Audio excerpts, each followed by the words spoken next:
Hi guys, good morning. So ayun na nga, today is my check-up day. So magpapa-check up nga pala ako ngayon.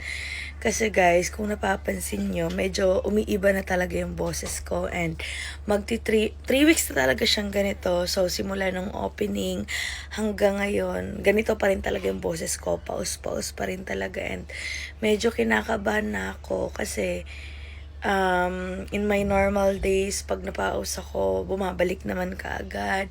Ngayon kasi parang hindi pa rin talaga bumabalik sa normal yung boses ko. And kung napapansin nyo, kapag nag-voice over ako, paus pa rin talaga ako. Tapos, ang napapansin ko din kasi, sumasakit yung dito ko guys. Ayan, dito banda. Sumasakit siya, nangangawit siya na parang may nakabara. Ganon yung feeling. Kagaya nito, pag nasasalita ako ngayon, parang nananakit talaga yung dito ko banda guys, dito banda. Hindi ko alam kung bakit. Nagsimula lang talaga to nung nag-opening kami ng aming parisan.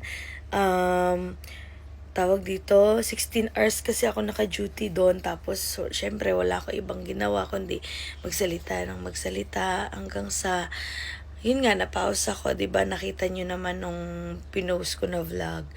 Nung time na nag-opening kami ng aming parisan or nag-open kami ng aming parisan, paus talaga ako noon hanggang sa nagtuloy-tuloy na up until now. Tapos 3 weeks na ganito pa rin, wala pa rin talaga ako nakikita improvement or wala pa rin talaga ako nakikita na bumabalik na yung boses ko. Napapansin ko lang talaga every time na nagsasalita ako, tawag dito, sumasakit yung dito ko. Tapos, kapag kumakanta ko, hindi ko naabot yung mga high notes. Parang nakaka-bother lang din talaga na every time nagsasalita ako, parang ngalay na ngalay yung dito ko. Dito banda guys, ayan.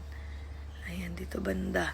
Parang ngalay na ngalay siya. Tapos, may times na sumasakit talaga siya, sumasakit yung dito ko, kahit hindi naman ako nagsasalita.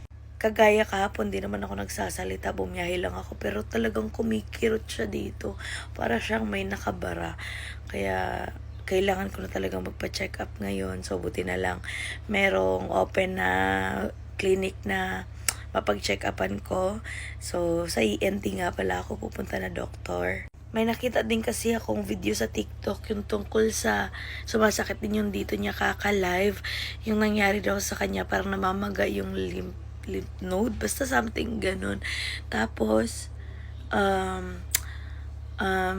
sinabihan nga siya ng doktor niya na ipa-opera, ganyan. So, ayoko namang umabot sa ganun. Kaya talagang napag-desisyonan ko na kailangan ko na magpa-check up.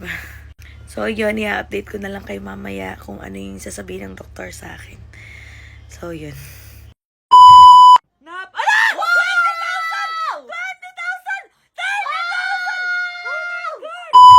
Oops, wag nyo na muna i-skip itong video na to dahil baka ikaw na yung maswerteng mapipili ko ng ating pa-Gcash ngayon sa mga magda-download at magre-register nitong Lucky Fortune. Anyways, isi-share ko nga pala sa inyo itong aking bagong nilalaro, itong Lucky Fortune guys. And eto nga pala is napakadali lang talaga laruin. Ipapakita ko nga sa inyo kung paano siya laruin. Dito nga pala sa Lucky Fortune guys, eto nga palang Super Ace yung aking nilalaro dahil napakadali lang talaga ng pera dito. So yun na nga guys, magbebet lang tayo dito ng 1,000 pesos. Ayan, nakapag-bet na ako ng 1,000. And ngayon, pindutin lang natin to guys. Ayan, titingnan natin kung mananalo tayo. Napakadali lang talaga ng pera dito, guys. Ayan.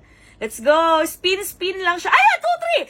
2-3. Isang laro. 2-3 ka agad. 600! Wow! 600! Ayan, napakadali ng pera, guys. 1-5! 1-5! 1-5! 100! Oh, not bad. 100. O, diba? Napakadali lang talaga manalo at maglaro dito, guys. Ayan, titingnan natin. Napakadali lang talaga manalo at maglaro. Ay, 1-8! 1-8! 1-8! 1-8! Oh my God! Napakadali lang talaga. Ay! Hala! Ayan na! Tiyan natin kung mananalo. Ay! Ay! Meron tayong free spin pala. Meron tayong free spin. Hanggang 10 times. Ay! 1-2! 1-2! 1-2! 2-8! 2-8! 2-8! Oh my God! 4,000! 4,000! 4,000 na! 4,000! Hala! 1-8! 1-8! Hala! 20,000! 20,000! 30,000! Oh my God! Hala! OMG! 1-2! Kaya sa mga gusto manalo at maglaro, i-download nyo na yung Lucky Fortune na sa comment section and link. Tapos, maglagay kayo ng screenshot kung nakapag-register at nag-download kayo dahil baka kayo na ang maswerteng mabigyan ko ng pa-Gcash ngayon.